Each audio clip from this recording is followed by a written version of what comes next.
Welcome to TS24 news. ఈరోజు morning న్యూస్లో ముందుగా నమస్తే తెలంగాణ పేపర్ చూద్దాం. గంగ సాక్షిగా దొంగ మాటలు, ఇవి నీళ్లు కావా ఎత్తలేవా? ఎల్నినో ప్రభావంతో వానలు లేవు, గోదావరిలో అసలు వరదనే లేదు, మరి నీళ్లను ఎట్లా ఎత్తిపోయాలన్నా మొన్న పవర్ పాయింట్ ప్రెజెంటేషన్లో సీఎం రేవంత్ రెడ్డి అన్నారు. నీళ్లే లేవంటూ మంగళవారం సాయంత్రం తన పవర్ పాయింట్ ప్రెజెంటేషన్లో సీఎం అపసోపాలు పడుతున్న సమయానికి కన్నేపల్లి పంప్ హౌస్ వద్ద దృశ్యం ఇది. ప్రాణహిత నుంచి 1.22 లక్షల క్యూసెక్కుల వరద కొనసాగుతుంది.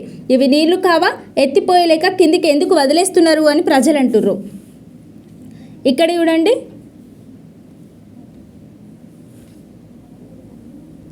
గోదావరిలో నీళ్లు తక్కువగా ఉండి ప్రాణహిత వరదపైన ఆధారపడాల్సిన సందర్భాల్లో కన్నెపల్లి వద్ద నీళ్లను లిఫ్ట్ చేసి అన్నారం బారేజ్లోకి ఎత్తిపోయాలి. కానీ ప్రభుత్వం ససేమిరా అంటుంది. వచ్చిన వరదను వచ్చినట్టుగా కిందికి వదిలిపెడుతుంది. అదే సమయంలో అన్నారం బారేజ్ వద్ద ఇసుక తవ్వకాలు మాత్రం యథేచ్ఛగా కొనసాగుతున్నాయి. ఈ ఇసుక కోసమైనా ప్రభుత్వం బరాజ్ను నింపక నీళ్లను కిందికి వదిలిపెడుతున్నది, లేక ఏపీకి ప్రయోజనం కోసమా? ఇసుక కోసమైనా ఈ నాటకం? గోదావరిలో ప్రస్తుతం 1,22,000 క్యూసెక్కుల వరద కొనసాగుతుంది. అంటే మరో లెక్కలో 11 టీఎంసీల ప్రవాహం వచ్చే వారం రోజుల పాటు ప్రాణహితలో ఇదే స్థాయి వరద వచ్చి చేరుతుందని అంచనా. దుర్భిక్షపు ఛాయలు కమ్ముకుంటున్న వేళ ఈ నీళ్లు తెలంగాణ సాగుకు అమృత తుల్యం. కానీ రేవంత్ సర్కార్ ఏం చేస్తుంది? మన పంటలను గాలికి వదిలి వరదను కిందికి విడిచిపెడుతుంది. ఒకవైపు పోలవరం బనకచెర్లతో మన నీళ్లను తన్నుకుపోదామని ఏపీ నక్కజిత్తులతో యత్నిస్తుంటే దానికి వంత పాడుతూ వరదను దిగువకు వదిలేస్తుంది రేవంత్ ప్రభుత్వం. కాళేశ్వరాన్ని పడావు పెట్టి గోదావరిని దగ్గరుండి మరీ ఏపీకి సాగనంపుతుంది. మరి కృష్ణాలో ఏం జరుగుతుంది? ఏపీ కర్ణాటక చేతులు కలిపి తెలంగాణకు చుక్క నీరు దక్కకుండా చేస్తున్నాయి. ఎగువన అక్రమ ప్రాజెక్టులతో కర్ణాటక పైపైనే కృష్ణా నీటిని మలుపుకొని పోతుంటే జూరాల శ్రీశైలం ఎండిపోయేలా ఏపీ కుతంత్రాలు రచిస్తుంది. పాలమూరు రంగారెడ్డి ప్రాజెక్టుపై కత్తికట్టిన సీఎం బాబు గతంలోనే లేఖలతో అడ్డుకునేందుకు విశ్వ ప్రయత్నాలు చేశారు. తనకు అనుకూలమైన వ్యక్తులు అధికారంలోకి రాగానే ఇప్పుడు కుట్రల కత్తులకు మరింత పదును పెట్టారు. అటు గోదావరి, ఇటు కృష్ణ రెండింటిని బైపాస్ చేసి తెలంగాణను బలిపెట్టేందుకు కుయుక్తులు పన్నుతున్నారు. పరాయి పాలకుల మోచేతి నీళ్లకు అలవాటు పడిన కాంగ్రెస్ సర్కార్ బాబు కోసం తెలంగాణ రైతు నోట్లో మట్టి కొట్టే కుట్రలకు మంతపాడుతుంది.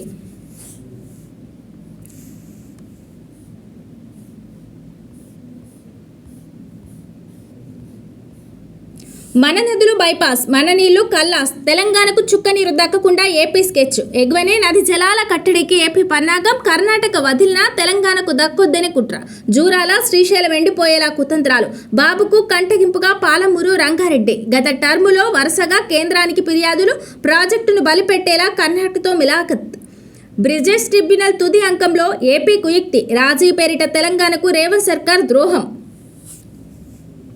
చూడండి, కనిపించని కుట్రలతో తెలంగాణ మరోసారి వంచనకు గురవుతుంది. అటు కాళేశ్వరాన్ని పడవ పెట్టి గోదావరి నీటిని కిందికి వదులుతుంటే ఇటు తుంగభద్ర మీద కర్ణాటక, ఏపీ చేతులు కలిపి కృష్ణా నీళ్లు కూడా తెలంగాణకు దక్కకుండా చేసే పన్నాగాలు రచిస్తున్నాయి. ఫలితంగా 6 దశాబ్దాల పాటు కృష్ణా జలాల కోసం అలబట్టించిన ఈ నేల మళ్లీ ఏడాదిగా మారే ప్రమాద గంటికలు మోగుతున్నాయి. నాడు పరాయి పాలనలో ఈ గడ్డ బీడుగా మారితే నేడు పాలమూరు బిడ్డ పాలనలోనే ఎండబెట్టే కుట్రలు చుట్టుముడుతున్నాయి. తెలంగాణ అంటేనే విషం కక్కే చంద్రబాబు మొదటి టర్ములో ఈ ప్రాంత ప్రాజెక్టులపై కేంద్రానికి వరుస ఫిర్యాదులతో తీవ్ర ఆటంకాలు సృష్టించిన సంగతి తెలిసిందే. ఇప్పుడు తన వాళ్ళు రాజ్యమేలుతున్నారని అదును చూసుకొని శాశ్వతంగా తెలంగాణకు కృష్ణా జలాలు దక్కకుండా చేసే కుతంత్రాలు పన్నుతున్నాడు. కృష్ణమ్మ కర్ణాటకను దాటి తెలంగాణలోకి ప్రవేశించకుండా కట్టడి చేసే కుట్రల ప్రాజెక్టులను తెరపైకి తెస్తున్నాడు.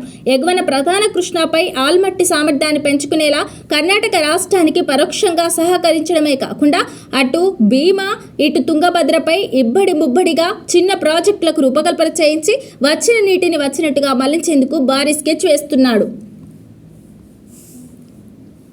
నేడు ఆర్డీఎస్కు బీఆర్ఎస్ బృందం. ఉమ్మడి పాలమూరు మాజీ మంత్రులు, మాజీ ఎమ్మెల్యేలు, ఎమ్మెల్సీల ఆధ్వర్యంలో పర్యటన.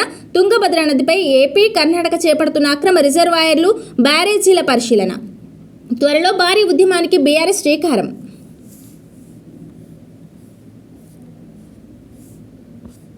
కాళేశ్వరం నీళ్లివ్వాలి, కన్నేపల్లి నుంచి ఎత్తిపోయకుంటే రైతు ఉద్యమం. మాజీ ఎమ్మెల్యే బొల్లం మల్లయ్య యాదవ్ హెచ్చరిక. రైతులతో కలిసి ఎస్ఆర్ఎస్పీ కాలు వద్ద ధర్నా. సూర్యాపేట కలెక్టరేట్ ఎదుట బీఆర్ఎస్ ఆందోళన.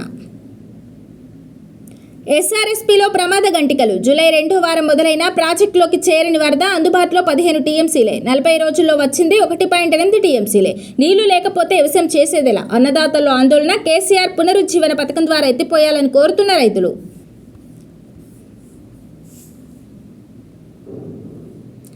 ఏపీ మత్తువిడని అధికారులు. ఏపీ పేరిట జీవోలు ఇస్తున్న తెలంగాణ ప్రభుత్వ శాఖలు తాజాగా పంచాయతీరాజ్ శాఖ నిర్వాహకం జారీ చేసి తర్వాత ఉత్తర్వుల సవరణ. R&B విభాగంలోనూ అదే నిర్లక్ష్యం.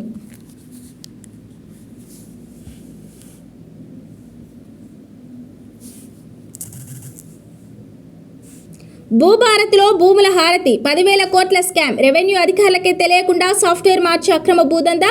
రేవంత్ పొంగులేటి మాఫియా పనే. ఆ ఇద్దరి కాల్ డేటాను పరిశీలించాలి. స్కామ్పై సిబిఐ విచారణ జరిపించాలి.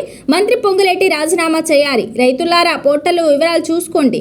బాధితులుంటే తెలంగాణ భవన్కి రండి అని బీఆర్ఎస్ ప్రధాన కార్యదర్శి RSP పిలుపునిచ్చారు.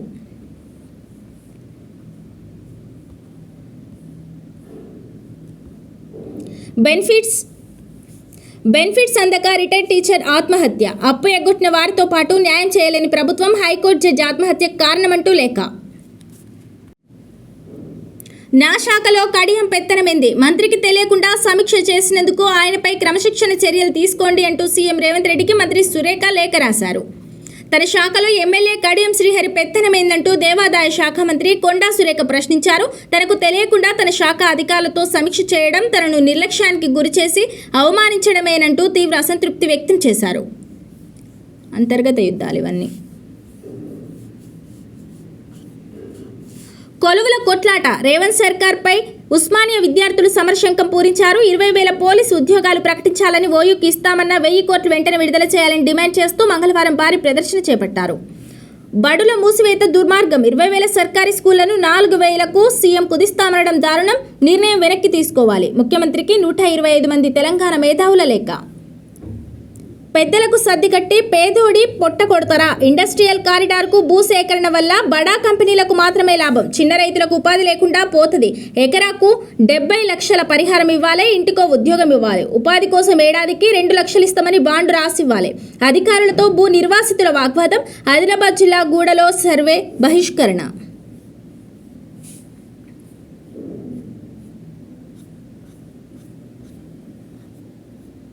ఇవి ఈరోజు నమస్తే తెలంగాణలో హైలైట్ చేసిన న్యూస్లు.